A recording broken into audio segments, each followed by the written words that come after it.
யாருக்கும் தீங்கன்றி வாழ்பவன் மனிதன், ஊருக்கே வாழ்ந்துயர்ந்தவன் புனிதன். நேற்று வரைக்கும் மனிதனப்பா, இன்று முதல் நீ புனிதனப்பா.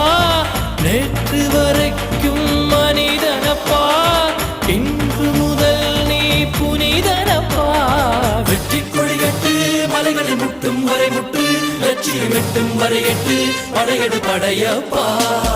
வெற்றி கொடிகட்டு மலைகளை முட்டும் வரை முட்டு, லட்சியம் எட்டும் வரை எட்டு, படையெடு படையப்பா. கை தட்டும் மொழிபட்டு நீ விடும் நெற்றி துளிபட்டு, பாறைகள் எட்டை பிளவுற்று உடைபடும் படையப்பா. வெட்டு கிளி அல்ல நீ ஒரு வெட்டும் புலி என்று, பகைவரை வெட்டி தலை கொண்டு நடையிடு படையப்பா. வெட்டு கிளி அல்ல நீ ஒரு வெட்டும் புலி என்று,